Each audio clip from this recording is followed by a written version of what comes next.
Bonjour et bienvenue à l'émission Parcours entrepreneurial. Aujourd'hui, je m'entretiens avec Étienne Drainville de la CDEVR. Bonjour Étienne. Bonjour Tu es Gabriel. analyste financier depuis quelques années dans le secteur commerce et services. Oui, mon poste a muté pour conseiller en développement commercial.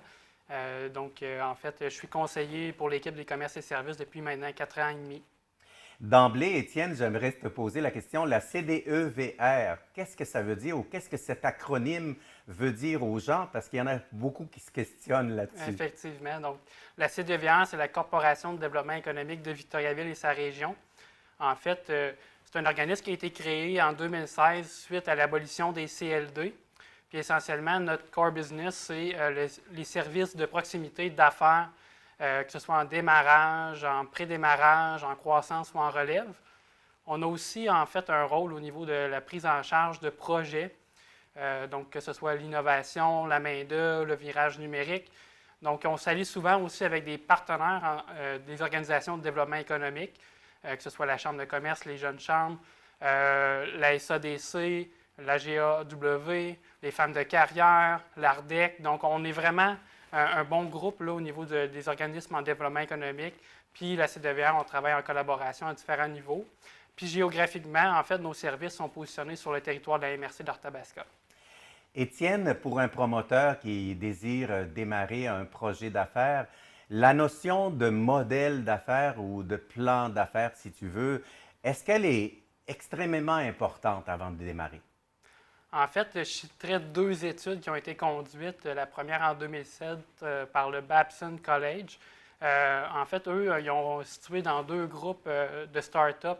Une qui avait lancé avec un plan d'affaires et l'autre groupe sans plan d'affaires. Puis, ils n'ont pas situé de différence significative entre les 2 groupes.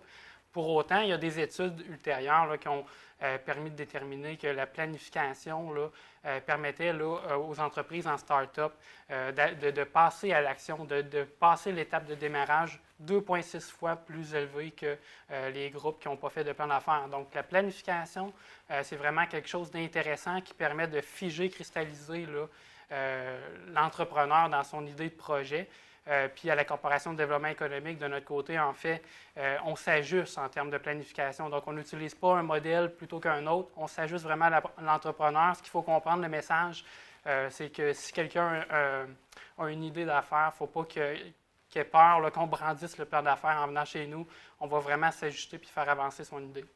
Avant de démarrer une entreprise, on dit à un promoteur, adapte-toi à ton client, mets-toi à sa place, quel problème qu'il vit. J'aimerais ça te mettre en situation pour un promoteur qui désire démarrer une nouvelle entreprise. J'ai un projet d'affaires, Étienne. Quel est le premier pas que je dois faire? Quelles sont les étapes que je dois parcourir? En fait, c'est de conduire une réflexion sur l'opportunité. Une opportunité en entrepreneuriat, qu'est-ce que c'est? C'est le cumul de 3 éléments. Il faut qu'il y ait une adéquation entre l'entrepreneur, son projet et puis l'environnement. Donc, première étape, c'est de situer à titre d'entrepreneur quelles sont mes forces, mes faiblesses, quelles sont mes motivations également. Puis également de situer dans le projet quelles sont les compétences clés à mettre de l'avant. Donc, de valider s'il y a un fit entre ces 2 éléments-là. Qui plus est, de regarder aussi au niveau de l'environnement, en fait, quelles sont les tendances qui pourraient être des menaces pour la réalisation du projet, puis quelles sont les tendances qui pourraient amener positivement le projet dans son environnement. Il y a des promoteurs, Étienne, qui cherchent un local et qui ne désirent pas augmenter leur structure de coût. Qu'est-ce que vous pouvez faire pour eux? En fait, de notre côté, ça nous permet d'introduire un nouvel outil de gestion locatif, autant industriel que commercial, qui a été mis en place par la CDEVR. Donc, la manière de procéder, c'est que les gens qui recherchent un local ou qui offrent un local peuvent situer leur requête sur notre site Web. Nous, après ça, on peut jouer, là, faire des maillages là, entre les opportunités au niveau locatif, entre les gens qui ont des souhaits de se lancer en affaires et les gens qui ont un bassin immobilier là, dans la région. En tant que promoteur, j'ai besoin de financement. Hein? C'est vraiment la bête noire des promoteurs pour que le projet réussisse. Quels sont les documents que je dois produire? Qu'est-ce que je dois vous apporter pour avoir de l'aide financière? Oui, en fait, première chose à savoir, puis c'est un message qui est très important, c'est qu'il ne faut pas attendre d'avoir tous les documents pour venir nous voir. On est vraiment là pour appuyer le promoteur dans la création de sa documentation, puis qui peut varier par ailleurs là, en fonction là, des partenaires financiers qu'on pressent. Puis donc, pour situer un petit peu le type de documentation usuelle là, lorsqu'on a un dossier de financement à monter, bien c'est évidemment le plan d'affaires ou toute forme de présentation écrite du projet. Donc ensuite aussi les prévisions financières, le budget personnel, les bilans personnels et puis tout ce qui est soumission, contrat qui vont appuyer là, les hypothèses financières. On sait qu'il existe plusieurs organismes de développement économique qui apportent de l'aide financière. Est-ce qu'il existe une espèce de guichet unique entre vous pour que le promoteur ne se promène pas d'une place à l'autre? Ce qui est important de comprendre, c'est que les fonds qu'on gère au niveau de la CDEVR, on n'est vraiment pas là pour concurrencer le marché financier traditionnel. Donc, on se veut être complémentaire, donc de permettre la réalisation de projets, être un levier pour la création de projets qui autrement n'auraient pas pu être réalisés. Donc, oui, on agit en collaboration avec l'ensemble des bailleurs de fonds, puis on met vraiment là, les préoccupations du promoteur au centre de la démarche. Qu'est-ce qu'un promoteur devrait faire pour gagner la confiance des investisseurs? Je dirais en premier lieu la transparence. C'est important là, d'avoir un plan de match qui soit très solide là, au point de vue documentation des hypothèses financières. Donc, ça prend une compréhension fine de ses besoins financiers. Il faut faire la démonstration de ces éléments-là. Ensuite, je vous dirais, en fait, là, c'est aussi de former une équipe entrepreneuriale qui soit cohérente avec le projet. Donc, ça prend un cumul de compétences managériales, entrepreneuriales, techniques. Donc, évidemment, c'est un lot de compétences qui est quand même vaste. Donc, des fois, de travailler en équipe, de penser à entreprendre en équipe, c'est une solution là, qui peut être très bien vue là, de la part d'investisseurs. On entend parler d'une aide financière que vous apportez sous forme de soutien de travailleurs autonomes, STA. Oui. Parlez-moi un peu qui peut le recevoir dans un premier temps. Quels sont les critères d'admissibilité? Oui, en fait, le soutien aux travailleurs autonomes, c'est une mesure, en fait, on est l'organisme coordonnateur avec Emploi Québec. C'est une mesure de subvention salariale sur une période maximale de 52 semaines. Les clientèles visées sont bien particulières. En fait, c'est les prestataires d'assurance-emploi, d'assistance sociale, les travailleurs précaires ou les gens qui sont sans soutien public de revenus. Donc, en plus de ces critères-là, il y a aussi le fait d'avoir un profil d'entrepreneur, d'avoir une motivation à être entrepreneur, de vouloir consolider un projet dans la région, de s'investir à temps plein dans son projet et avoir au moins 15 là, en mise de fonds.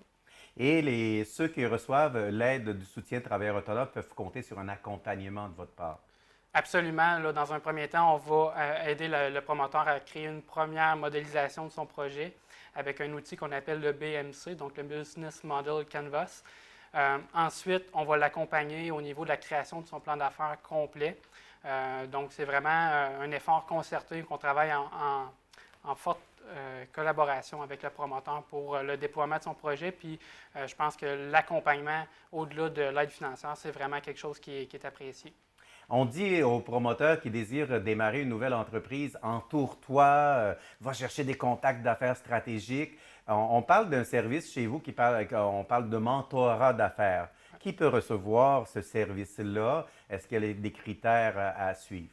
Oui, donc le service de mentorat, c'est un service qui est très populaire, très apprécié. Qu'est-ce que c'est le mentorat? C'est qu'on jumelle un mentor avec un mentoré. Le mentor, c'est une personne chevronnée du milieu des affaires, donc qui a réussi là, dans le milieu, et puis qui veut s'investir dans une relation, dans une diane auprès d'un mentoré pour lui inculquer des éléments, là, des ingrédients au niveau de la vision stratégique, la conciliation travail-famille, les motivations personnelles. Donc, ce qu'il faut savoir, en fait, au niveau des critères plus précis, c'est qu'il faut que l'entreprise ou l'entrepreneur ait au moins 1 an de fiche de route. Donc, pour vraiment travailler des aspects qui sont autour du savoir-être. Et puis, l'entrepreneur là, doit s'investir dans cette démarche-là et y croire. On sait, Étienne, aussi que la CDEVR favorise le développement agricole. Parle-nous de qu'est-ce que vous pouvez apporter comme accompagnement. En fait, on a eu la chance là, d'avoir l'intégration d'un commissaire agricole au sein de la Corporation de développement économique. Donc, qu'est-ce que ça peut amener? En fait, c'est le développement de projets structurants, que ce soit de la mutualisation. Il y a eu dernièrement le projet Artère École qui a été lancé. Donc, ça, c'est un type de projet qui vient jouer sur la sphère agricole, mais plus précisément au niveau de l'entrepreneuriat, le commissaire agricole est connecté aussi là, auprès des instances, que ce soit le MAPAC, la financière agricole. Donc, vraiment, là, je pense qu'un entrepreneur agricole a avantage à cogner à notre porte. Le promoteur doit avoir certaines qualités pour être en affaires. Parle-nous des qualités essentielles pour être un entrepreneur aujourd'hui. Mon top 3, en fait, ce serait peut-être la volonté d'apprendre, parce que dans l'environnement qu'on connaît aujourd'hui, il ne faut pas cesser les apprentissages. L'environnement est en mutation constante. Donc, la volonté d'apprendre, la collaboration, donc d'être capable d'aller chercher des compétences, un réseau d'affaires qui soit cohérent avec le projet. Puis, en fait, une détermination, une résilience, parce que ce n'est pas un voyage doux. L'entrepreneuriat, il y a des hauts, il y a des bas, mais il faut avoir vraiment une résilience. Est-ce que l'entrepreneuriat, ça s'apprend en terminant? Bien, je crois que l'entrepreneuriat s'apprend définitivement. Moi, je fais partie de l'école de pensée qui ne croit pas qu'il y a une fibre entrepreneuriale là, qui naît avec l'individu. Pour moi, ça s'apprend. Puis, à preuve, là, il y a les offres de formation sur le territoire, le SAE, l'École des entrepreneurs du Québec qui offre des formations souvent subventionnées, qui sont de magnifiques là, leviers pour acquérir des compétences. Il y a aussi les RAC au niveau de l'ARDEC qui permet de propulser des entrepreneurs. Donc, le développement des compétences entrepreneuriales, c'est quelque chose qui est possible. Merci beaucoup, Étienne. Ce fut très intéressant, très agréable à vous interviewer. Mesdames et messieurs, j'espère que cette émission Parcours entrepreneurial et on a parlé d'aide financière, d'accompagnement, a su vous capter votre attention du début jusqu'à la fin. À une prochaine.